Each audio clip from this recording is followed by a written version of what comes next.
Jūsų dėmesio 90-ųjų kvizas, kuriame šiandien varžosi Benediktas Čirba 93 iš Ukmergės, profesionalus drifteris, automobilių padangų ir riešutų mėgėjas, Gabrielė Malinauskaitė Rudzienė 86 iš Vilniaus, aktorė, kine, teatre ir gyvenime, Mantas Katleris 87 iš Panevėžio, komikas, mėgsta nieko neveikti ir fotkinti teliką.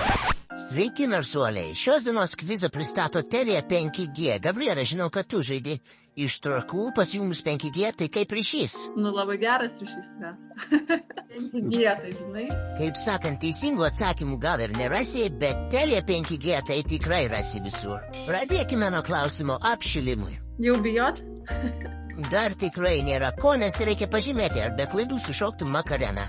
Žinoma, be šansų tam. Na va, iš karto matosi, kad visi žaidėjai labai skirtingi. Sąžiningų reikia būti ant sąžiningumo pastatyta. Ar ant ko šitas kvizas? Šitas klausimas ant sąžiningumo, o kiti jau bus ant žinojimo. Mantai, ar tu turėjai kažkokį savo firminį šokių judesiuką? Aš galėjau atsistot gulėdamas ant žemės tą ninja kiką padaryti ir atsistot ant kojų. Tuoj paieškosim referenso. Įverčia kojas ir oba! Aš jau blemba vertikalioj pozicijai. O vis dar gali? Ne, aš tada svėriau kiam kilogramų mažiau. Žinai, dabar svorio centras pasikeitė biškai. Sunku patikėti, bet patikėsime dabar 5 klausimai pirmame ture. Tetos Betos tikras vardas yra Beata. Tiesa ar melas?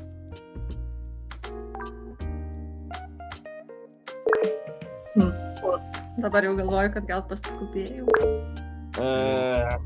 Ir visi paskubėjot, dega barankos. Kitas klausimėlis, čia matote Mercedes-Benz E320 Formatic automobilį. Tiesa ar melas? 100%. Nežinau. Keturakis Mersas, šiaip jo pavadinimas ir ne joks pneumatik, o keturakis Mersas. Drifterį nebuvo stumka, ne? O kodėl aš drifterį greičiau atsakiau? Nu, greitesnis pabuvai. man matai per seną mašiną, aš per jauną, žinai. O kelintų tada tu gimimo? 93. Nu gerai, tai tu 99, 98 tavo bus, ne? Kozeris, va tie metai. Jo. Pažiūrėsim, kiek amžius turi įtakos šiame žaidime. Benai, koks buvo tavo pirmasis automobilis? Tautovežis. Volkswagen Passat. Das Auto? Kultūringai. Aš išsiduosiu, buvau Druskininkuose dabar 2 dienas ir beveik visą laiką su Aiste žiūrėjom MTV 2000 klipus. Jeigu bus iš to laikmečio apie muziką kažkas, tai mano raundas. Nu tai tu jau čia ruošėsi šitam, kaip sakyti. Ja, nu tai tiesiog buvo nostalgija, sėdėjom, nes ten, žinai, viešbučiuose ten tie 16 kanalų, tai atradom MTV, kur užrašyta 0 hits, viskas, daugiau nieko nereikėjo, tiesiog sėdėjom ir komentavom kiekvieną klipą ir kiek reiškia ta daina mūsų gyvenimas. Prisiminimai, kur ašarą nubraukiai. Jo. Pasidarė viską, žinai, pasimokino. Važiuojam toliau. Žaliosios supermergaitės vardas yra Vedrinė. Tiesa ar melas? O aš angliškai žinau, bet... Tai yra tiesa ir Gabrielė aplenkė Beną.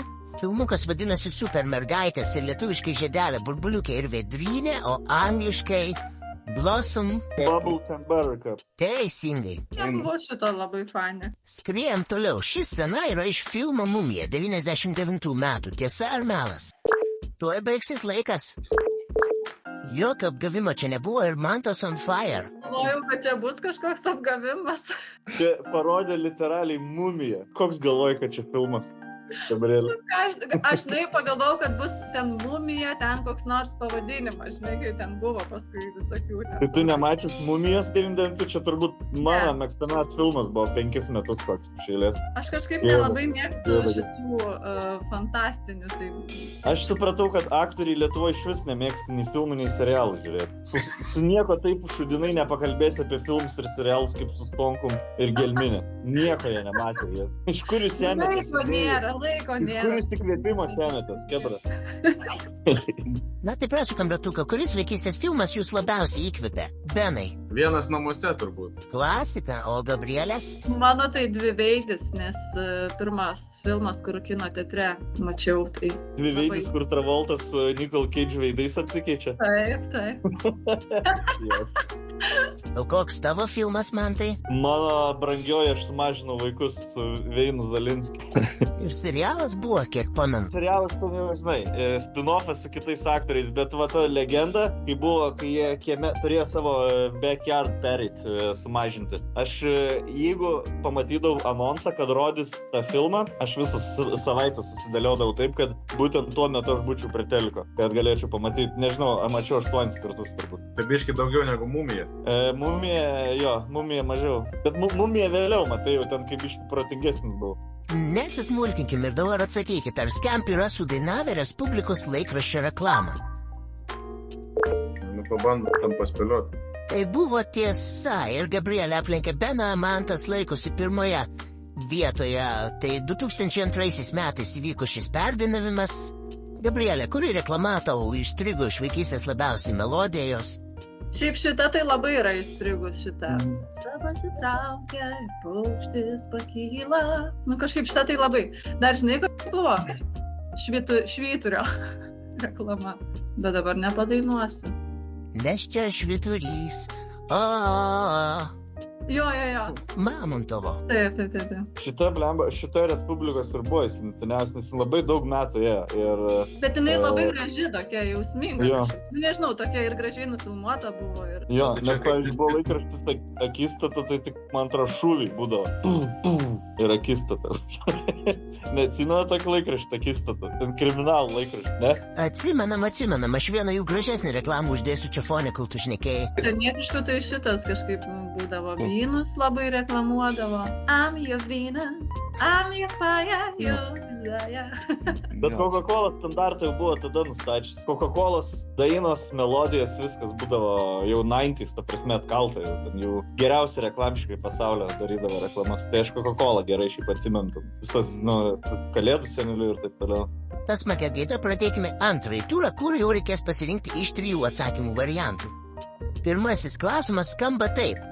Lietuviško interneto gimimo diena laikoma 91 metų spalio 10, kuomet ant praleista buvo įrengta palidovinio ryšio įranga. Kur ji buvo įrengta? Ant Seimo, ant TV bokšto ar ant Gedimino pilies? Niekas nepasirinko Seimo, tačiau tuo metu tai leido Lietuvai savarankiškai prisijungti prie pasaulinio žiniatinklio. Ir dabar tos antenos gal ir nerasi, bet Tele 5G rasi visur. Ir tik Tele 5G veikia 95% Lietuvos teritorijos, tuo tarpu kiti operatoriai apie 10. Va tiek žinių. Aš tai šiaip sąžininkai pagalvojau apie Seimą, bet po to galvoju, vis tiek turėjo būti irgi gražulis, kažkoks atitikmuo 91 gražulį. Ne 5G karočias, suris mums smegenį. Aš galvojau, kad turėjo kažkas užprotestuoti Seime. Tipo, mes svarbiausi žmonės Lietuvoje, mūsų smegenis, vėžys, dar kažkas kelia man Gedimino. Tai kepurėlę gal buvo užsidėję. Aliuminį. Tai žodžiu, žmonės protingesni buvo 91 negu dabar 20. Keliamės į 2002. Kaunietis tam panaudojo 100 banknotų po 100 JAV dolerių, užtruko 6 valandas ir pavadino Mano brangioji. Kas tai? Automobilio tuningas, katės draskyklė ar suknelė? Atsakymas suknelė ir Mantas atsako teisingai. Kokį keistą stilių sprendimą savo ar kitų įsimenate iš tų laikų? Galiu pradėti. Mano klasiokės darė, mes metus jom nešėm kamštukus butelių. Ir jos metų gale padarė iš kamštukų suknelę. Tu alaus. Kūrybingai? Jo. Geras. Tau, Gabrielė, teko ką nors panašaus liudyti? Mokyklai būtent? Aha, kažką gal gaminai? Aš tai tiesiog pati mėgdavau kažkaip kitaip. Pavyzdžiui, vieną kartą buvau susipinusi po pusę galvos, bet tokiom mažom kasytėm. Tipo pusę ne, o pusę su. Arba nešiodavau tokius tipo guziukus ir čia persismigdavau, kur sumuštiniam tokie pagaliukai. Būdavo, tai aš juos susisekdavau. Žodžiu, žodžiu. Arba kelnes turėjau, kur, dabar vėl mada žiauriai plačias, kur visą laiką gulydavo, tai iki kelių šlapios būdavo. Pažįstama problema 90-ųjų vaikams. Ir pirkdavai ne kuo gražesnius rūbus, bet kokie būdavo tuomet turgui. Dabar atpažinkite serialą Giminės, Likimo valsas ar De facto. Visi serialai čia išvardinti yra tikri. Matau Mertiną ir Šurną, bet nematau Balsytės, tai nežinau net, ar gerai Aš paspavau. irgi nežinau, ar gerai pa. Ir visi prasišovė su giminėm. Taip, nes Mertinas ir šitas. Taip, Giminės kultinis serialas, bet čia buvo Likimo valsas. Vienu metu į rekordų knygą įėjęs serialas, kaip daugiausiai serijų turintis lietuviškas serialas. Mantai, ar turėjai mėgiamą lietuvišką produkciją kažkokią per televizorių? Jo, buvo Beno dienoraštis su Kapranausku ir su Ezopu ir su Mertinu tuo pačiu. Tai toks komedi sitcomas realiai buvo. Normalus, pakankamai aukšto lygio sitcomas. O kaip vadinosi tas serialas, atsimena, ten toks atseit jaunimėlis, ten, man atrodo, gal Gradauskas vaidino, ten ką... Jo, buvo šešie, man atrodo, ne? Šeši studentai, taip pat. Jo. Gal ir vadinosi studentai, negalėjo būti taip. Nes buvo 3 bičiai, 3 panas, tai, jeigu aš neklystu. Jo, tai ten irgi toks buvo komedijinis, toks alės skambutis. Jo. Kažkaip daug ką praleidęs jaučiuosi. Tiesiog gal daugiau laiko kieme leidai. Atrodo, dabar dalyvauju rally, ne drifte. Ir aš ne iš savo elementą biškį išėjau. Jo, iš komforto zonos. Dabar muzikinis, kaip vadinasi grupė, su kuria koncertavo Virgis Stakėnas. Crazy Crow, Smiling Cow ar Slow Fox. Teisingas atsakymas Crazy Crow ir Gabrielė su Mantu pelno taškų. Iš kur tokios žinios, Mantai? Mano mama klausydavo country lietuviškos ir į festą nevažiuodavo, bet turėdavo kasečių. Tai Crazy Crow, labai gerai žinau šitą pavadinimą. Buvo ant 10 kasečių. Šašyt. Ten jau kartojas tos, kad 3 vienodas turėjo, žinai. Tu kaip koks Lūšnynų milijonierius dabar klausimai iš gyvenimo krenta? Jo, tai Lietuvoje, matai, tai kultūrinių referensų mažai yra. Aš įsivaizduoju, aš nemačiau pirmų, čia 6, ne jau 90 kiosko kvizų. Aš nežiūrėjau pirmų 5, bet dabar grįžęs namo pažiūrėsiu. Jaučiu nušluočiau vis. Prasme, mano pikas buvo 90, tai žinai, čia nebenai. Aš ir pakilimus, ir nukritimus išgyvenau tuo metu, tai viską atsimenu gerai. Nostalgija, pavojingas narkotikas. Keliaukime 2002, kur Savanorių prospekte iškilo 200 kvadratinių metrų pilpučiamas ekranas. Kas jame buvo rodoma tiesiogiai? Eurovizija, krepšinis ar futbolas? Tikrai tai ne futbolo. Benas teisingai pasirenka Euroviziją ir vejasi. 2002 Benas jau žino. Tuomet vyko transliacija iš Talino, estai buvo laimėjo Euroviziją, gal pamenat, kas atstovavo Lietuvai? Kempai tokia buvo, ne? Kempai, ne? Ar net, ar per anksti? Aivaras su daina Happy You. Tai mes finalą neišėjom, ar paskutinį likom finale? Jis užėmė prieš paskutinę vietą su 12 taškų.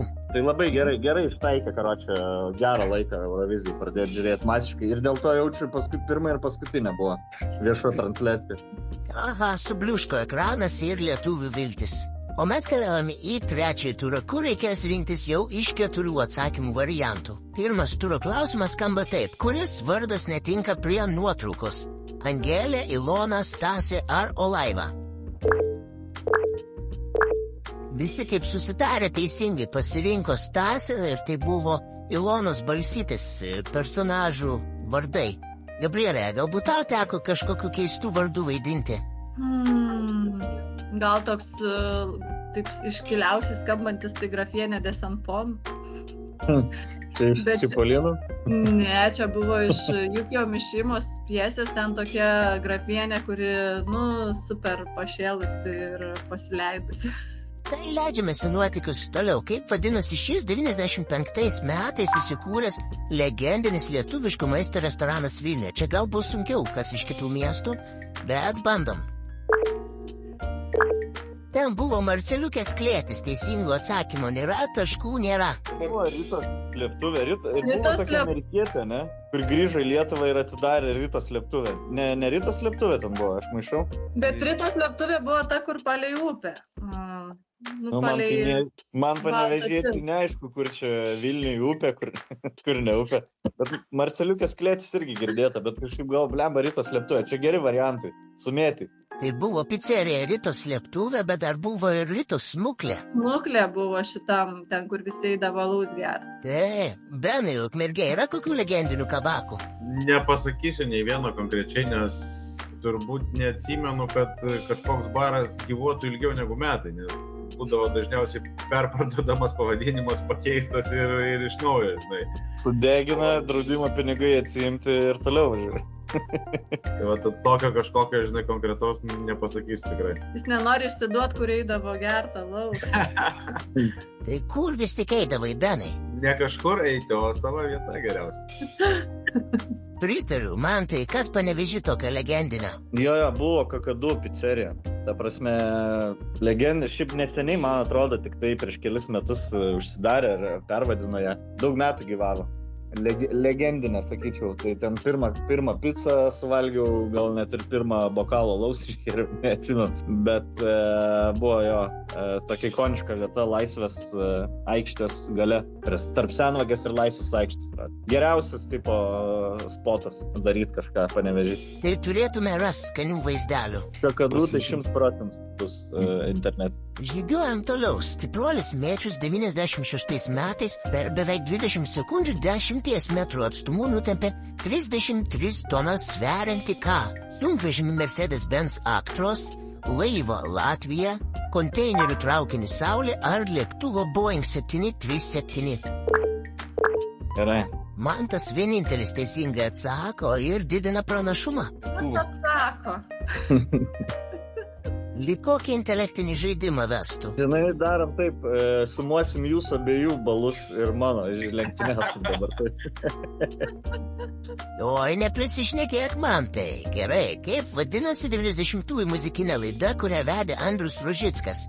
Babilonas, Švyturys, Kolosas ar Piramidė? Neatsimenu, tikrai. Aš tokio net nematęs, tai man belieka spėt, tebūnie taip.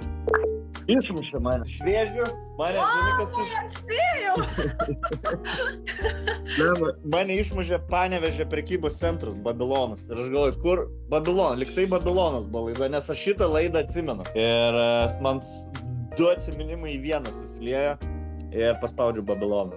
Mes tai kažkaip žiūrėdavom arba Viva, arba MCM, arba MTV. Lietuviškų kažkaip aš net neatsimenu, kad taip pat buvo. Aš atsimenu, kad Rožickas labai daug visokių laidų vedė ir Šokas, man atrodo, buvo laida, kur ten turėjo atsakinėti klausimus, kai tave purta elektra ir panašius dalykus dar. O šitą kažką jau atsimenu, ką pasakai. Lyg tai kažkur grįžta memoris. Taip, laidelė vadinasi Stresas, bet nestresuojam ir judam į kitą klausimą.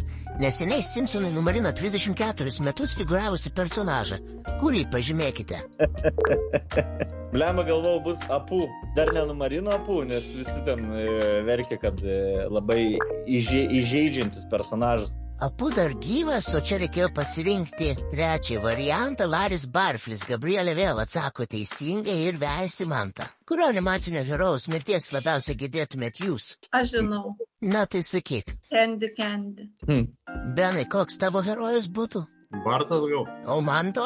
Aš labiausiai žiūrėjau, atsimenu Konaną. Konanas Barbaras buvo. Jis ten kovodavo su žvaigždžių metalo ginklais. Tai man tuo metu būtų labiausiai skaudėję jo turbūt Konaną pamatyti mirus. Nes vėliau jau kažkaip, kai jau vyresnis buvau, žinai, ten jau 14-15, jau gal tą netektį lengviau išgyventi. Bet labiausiai būtų traumavę Konanas, nes man tada buvo 7-8 metai, tai žodžiu, kaip šeimos narys, kad būtų miręs. Teisingumas būtų dingęs iš pasaulio. Ratamanas būtų laimėjęs. Tu neturėjai tokio žiedo raudono, kur galima buvo taip spausti ir vanduo taip iš rato mano. Jo, turėjau. Ten, man atrodo, jie ateidavo tie žiedai su kažką pirkdavai ir gaudavai. Jo, gumos ten ar kažko. Jo. O mes atkeliavome jau į 4. turą, kuris vadinasi tiesiai į 10. Čia jums reikės pasirinkti kuo artimesnį skaičių. Taigi, kiek svėrė Lietuvos sunkiausias vyras 96 metais? Tuometinis rekordas kilogramais. Submit reiks spausti, ne?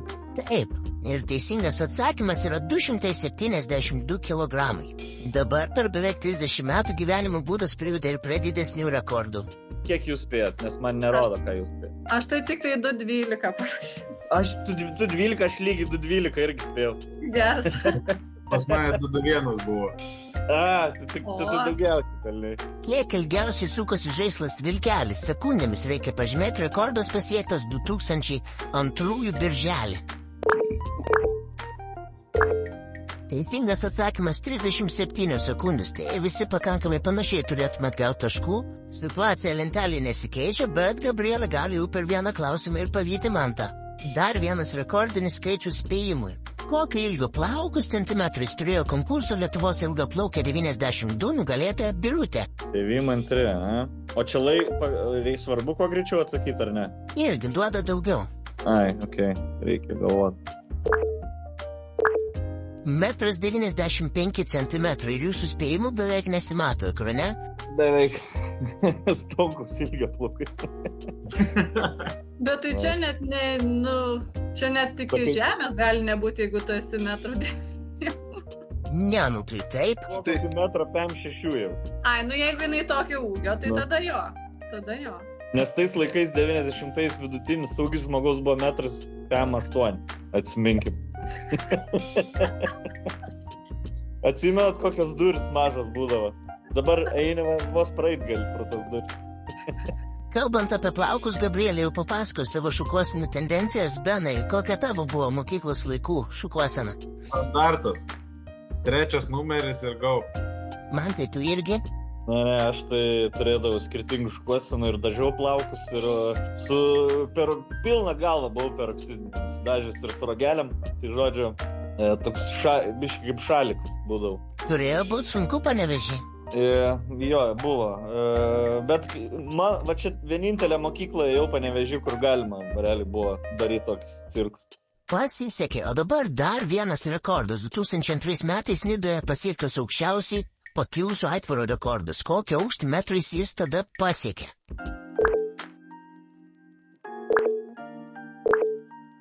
Atsakymas 500 metrų, ne taip įspūdinga kaip kai kurie jūsų spėjimai. Kas čia taip šovė? Aš daug šoviau. Ne tu vienas. O tai kiek tu? Tai koks čia rekordas? Kilometrą 100. Aš kilometrą 8. Galvoju. Aš irgi virš kilometro, žinok. Galvojau, gal kažkokia labai ilga.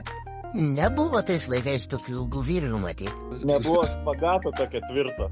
Na, lentelėje matome, kad intriga gyva. Benui trūksta 2 teisingų atsakymų iki viršūnės, o Gabrielė tik 1. Dabar pabandykite suskaičiuoti, kiek 95 metais Kaune buvo taksofonų.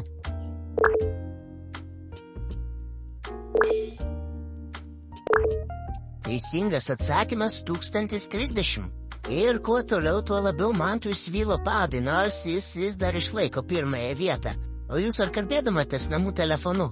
Galite perduoti savo pokalbių draugui linkėjimų.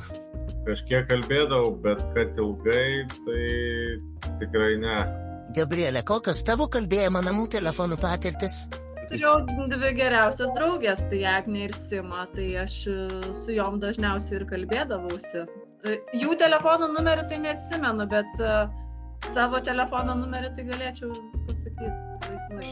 Aš atsimenu dar savo numerį, žinok, irgi, Gabrielė. Atsimenu, va dabar šovė, nes atsimenu, buvo kažkokia taisyklė, atsimenu, kažkaip buvo lengva atsiminti ir va dabar prisiminiau 464 232. Tipo 464 padalinti iš 2 232. Va, mano numeris buvo. Viskai. Bet tai lengvas tikrai, tai net aš atsimenu. Tik 3 skaičiai atsiminti lengva. Koks tavo buvo? 388 371. Jūs nemokėjot nedavėt ekstra pinigų, kad lengvesnis numeris būtų, ne? Nu, ne. Neturėt pažįstam. Deja. Aš tai supratau, kad man telefonu nepatinka šnekėti jau 10 metų. Tai aš su nieko nešnekėdavau telefonu. Man nepatinka nematyti žmogaus, kurio šnekė. Man net skambint per kompą yra... Labai jaučiuosi kaip katė maiše. Nenatūraliai, labai man turi sėdėti 3 žmonės šalia ir pizdėlin. Pasikrauti energijos. Jeigu laimėsi šitą žaidimą, tai finalą tada gyvai darysim, ane? Gerai. O dabar paskutinis turas ir 5 sunkiausi klausimai. Na, juos taip pavadinau, nes reikės kažką papildomai paspausti ar pažymėti 2 teisingus atsakymų variantus surikiuoti. Pasižiūrėkim, kuo vardais buvo piktosios pelenės įseserės Disnėjaus statyme. Anastasija, Drizela, Uršulė ar Maleficentė. Kažkas dar nepateikė atsakymo? Lemba, aš paspaudžiau 2 ir nesubmitinau. Bet nieko tokio, nes niekas nepasirinko teisingo dueto, tai kol kas šį situaciją tenkina Mantą, jis lieka pirmoje vietoje. Kokie buvo teisingi atsakymai? Anastasija ir Drizela. Surikiuokite Disnėjaus filmus nuo anksčiausiai išleisto viršuje. Dama ir Balkata, Liūtas karalius, Gražuolė ir pabaisa, Bembis. Na, pagalvokite gerai. Sunkus klausimai. Lemba čia... Ne, šitas grandinėlės tikrai pasižymi sunkumu jau kelintą žaidimą. Taip, tai teisingo atsakymo nėra, bet galim pasižiūrėti, kaip rikuojasi. Bembis 42 metų, Dama ir Valkata 55, Gražuolė ir pabaisa 91 ir Liūtas karalius 94 metais išvydo pasaulį. Ai, tai tada vapšė buvau off. Vieną multiką tą metą apsirikau, kitą 3. Aš kažkaip galvojau, kad čia 90, nes aš juos visus atsimenu tokius gan gerai nupieštus. Bembis netrodė kaip pokario piešimo. Na, reiktų dabartinėmis akimis pasižiūrėti, bet galbūt ir perspalvino jos atnaujina kažkiek. O lentelės situacija nepakinta. Ir dabar pažymėkite, kurie 2 personažai čia susiliejo. Bilbo Bagginsas, Frodo Bagginsas, Apollo Creedas ar Rockis Balbo.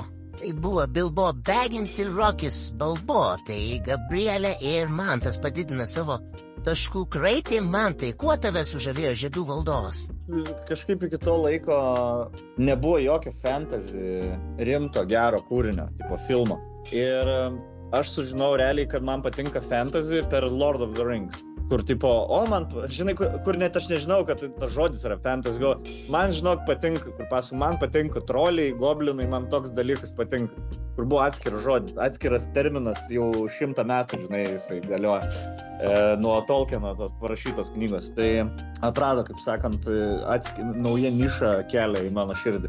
Tai atsimenu, ko DVD ar Blu-ray nuomausi žiūrėjau per savo antrą PlayStationą ir, tipo, labai užstrigo filmai. Tikrai, dar iki dabar peržiūriu, kas porą metų vėl viską iš naujo, visas 3 dalis. Taip, pritariu dėl to fantasy žanro pavadinimo nesupratimo, nes kenčiau paklausdavau, ar mėgsti fantasy, tai tikrai sakydavai, nesąmonė kažkokį nemėgstu. Iš vis dar iki dabar yra fantastika, tipo, terminas tada buvo fantastika. Tai įeidavo ir fantasy, ir sci-fi, kurie yra labai skirtingi žanrai šiaip yra. Bet, kosmosas, man.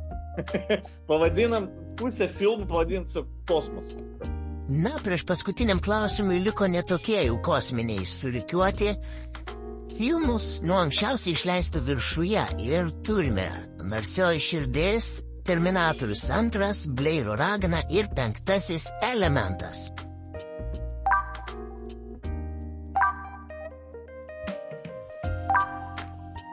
Ir visi surikiuoja teisingai. Terminatorius 91 metai, Narsioji širdis 95, tada 5 elementas 97 ir pats naujausias šiame rinkinyje buvo Blairo ragana 99 metų filmas. Blairo ragana, atsimenu, ėjau į kiną. Blemba, atsimenu Blairo raganą dar intervus per teliką.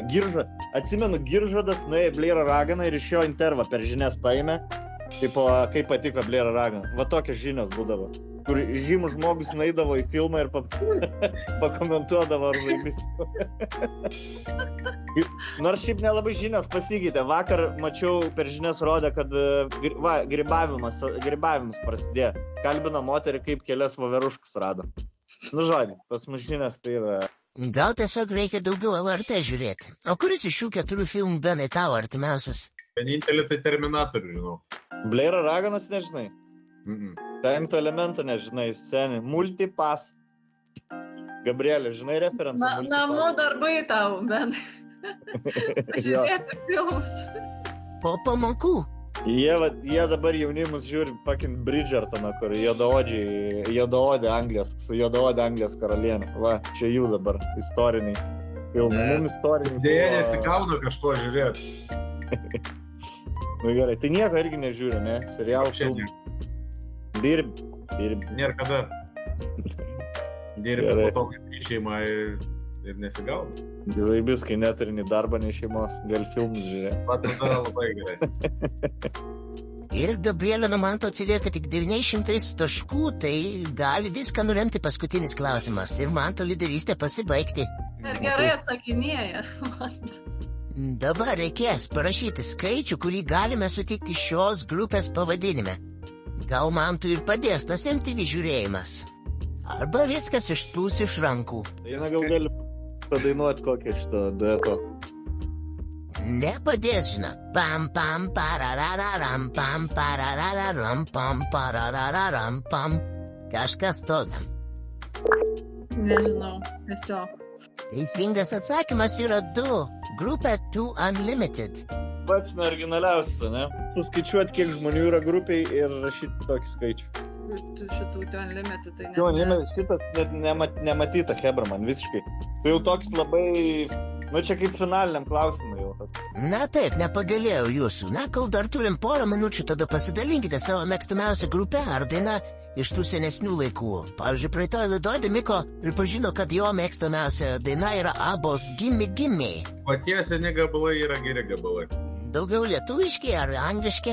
Šiaip tai klausau viską, kas groja, realiai. Nėra taip, kad kažko įsikybęs būčiau, ar kažkoks brandas patiktų, dar kažkas, ne.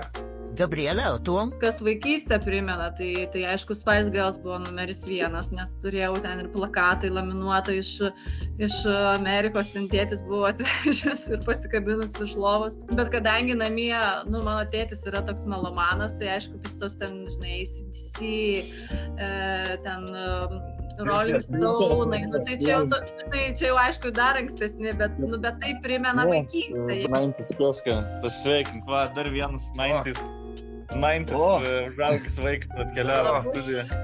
Su Gabrielė ir Benu darėm 90's kioską. Laimėjau. Tai dar nepaskelbėm. O tu dalyvavai už tam? Ne, tai va. Nerandu laiką, bet sudalyvausiu. Stonkus irgi labai norėtų. Aš irgi labai noriu, jie žino, mes susirašėm, bet sveiki visi. Ja, pasiėmiau. Senė... Iš ko buvo klausimai? Iš visko, filmų, bet žinok, sunkus buvo. Būtų ir tavo buvo. Pirmą padariau. Na, būtų. Pala, jūs dar girdit? Girdi. Kas čia, kur Aurelijus Žukauskas? Ar ne? Tai žodžiu, viskas, mes išeinam, karadžiu, iškeltom rankom. Ne jums medžiams laimėti. Suprast. Aš klausydavau Gigi D'Agostino, jeigu kam įdomu. Na, tai užbaikime ir pasižiūrėkime į nugalėtojų podiumą. Taigi, 3 vietoje Benas. Ačiū tau, Benai, kad prisijungiai. 2 vietoje Gabrielės ir 1 vietoje Mantas. Sveikinimai Mantui, išsiųsime 90-ųjų Kausko džemperį, segtuką nugalėtoją ir lauksime susitikime finale, kur jau laukia Karolis Tiškevičius, o 3 varžovas paaiškės kažkada vėliau. Taigi, pergalės šokį Mantas jau šoka. Žmonėm, jeigu žiūrės, tai kad žinotų, kur čia magija vyksta visa. Tai jau taip pat, prašau. Gerai, džemperio reikia ir finale labai tikiuosi dalyvauti. Puiku, protai kompota ir ate. Ačiū, faina buvo. Čia visiems. O jeigu jums patiko ši laida, spauskite like, prenumeruokite 90-ųjų kiosko kanalą ir komentuokite siūlydami kitus žaidėjus.